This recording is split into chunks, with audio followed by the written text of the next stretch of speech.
Bonjour à tous, je voulais faire une petite vidéo sur 3 règles pour combattre la peur du jugement des autres. C'est vraiment une cause qui me semble légitime. Aujourd'hui, beaucoup de gens ont peur du jugement des autres, ils se demandent qu'est-ce que les gens vont penser s'ils font telle ou telle action. Et du coup, ils perdent énormément de V, comme on appelle au poker. Le V, c'est la plus-value que tu vas gagner sur du long terme. Et donc, du coup, beaucoup de gens perdent énormément cette EV dans leur vie et perdent pas mal de temps sur pas mal de leurs projets. Je considère que c'est vraiment une notion qui est importante. Donc la première règle, pour ne pas être impacté sur le jugement des autres, il faut se dire qu'on est plus fort que ça en fait. Un des problèmes des gens, c'est qu'ils n'ont pas assez d'ego. Enfin, selon moi, pour moi, c'est un énorme problème. Enfin, si j'avais pas assez d'ego, je serais totalement différent. Les gens, ils se disent, ouais, je suis quelqu'un, mais je suis pas la personne en fait.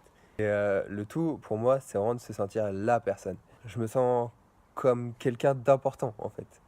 Je suis pas plus important que les autres forcément, socialement, dans les finances ou sur le sport ou je sais pas quoi. En fait, dès que je vais faire quelque chose, vu que c'est moi qui ai choisi et que je suis plus important que ce que je fais, c'est vraiment plus réfléchi. C'est quelque chose qui est réfléchi par moi, la personne intelligente, par défaut. Et bah en fait, ça va forcément être bon. Et la seconde règle que je donnerais pour combattre le jugement des autres, c'est se dire sur une échelle de temps qui va croissante, quel pourcentage des gens que j'ai dans ma vie aujourd'hui vont rester avec moi. Aujourd'hui, je me dis, qu'est-ce qu'on en pensera de ce que je vais faire dans une semaine? Qu'est-ce qu'on en pensera dans un mois? Qu'est-ce qu'on en pensera dans un an? Et qu'est-ce qu'on en pensera dans 10 ans? Quelle est la différence de pensée des gens sur l'échelle de temps que je vais appliquer? Bah, dans une semaine, en fait, les gens ils vont plus ou moins se foutre de ma gueule si je fais un truc vraiment ridicule. Mais quoi que si c'est calculé, en fait, pour moi, ce sera pas ridicule, donc ça ira, mais les gens ils se foutront de ma gueule, ok. Sur un mois, les gens ils vont un peu plus oublier. Sur un an, ils auront totalement oublié, et sur 10 ans, mais tout le monde s'en foutra, alors que ça aura peut-être changé ma vie à moi. Donc du coup, vraiment se dire que de toute façon, avec le temps, tout s'oublie, et tant que tu es en accord avec ce que tu fais, il y a des oiseaux là, c'est sympa, joli, ouais, monstrueux. Le tout, c'est de se dire que par le temps, tout va s'effacer et tout va s'oublier et plus personne ne se souviendra de ce que tu as fait, même si c'était ridicule. Ou alors on s'en souviendra, on en rigolera. Mais peut-être que toi, ça aura changé ta vie. La troisième règle, qui est selon moi la plus importante, c'est de se dire, à la fin de ta vie, de quoi tu te rappelleras, de quoi tu seras fier et de quoi tu seras pas fier. Qu'est-ce que tu regretteras et qu'est-ce que tu ne regretteras pas. Est-ce que tu regretteras d'avoir fait cette énorme connerie sur laquelle tout le monde s'est foutu de ta gueule?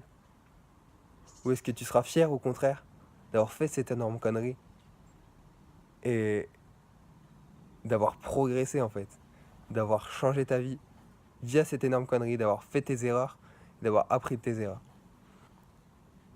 Pose-toi vraiment la question. Donc je récapitule les 3 étapes. Donc la première, c'est d'être plus fort que l'impact du jugement des autres. Notre ego est plus fort. On est plus que les autres. Ce qu'on fait nous est plus important que ce que les autres vont en penser. Dans un second temps, c'est de se dire dans une semaine, dans un mois, dans un an, dans 10 ans, qu'est-ce qu'on en pensera? Et de se rappeler que avec le temps, tout s'oublie et le jugement des autres sera décroissant. Enfin, la troisième règle, c'est de se dire, à la fin de ta vie, qu'est-ce que tu veux être fier d'avoir fait et qu'est-ce que tu veux être fier d'avoir accompli? Est-ce que tu veux être le mec qui n'a rien tenté et qui s'est pas cassé la gueule? Ou alors tu veux être le mec qui a tout tenté et qui s'est cassé la gueule plein de fois, mais qui au final a énormément progressé et est devenu super fort dans son domaine?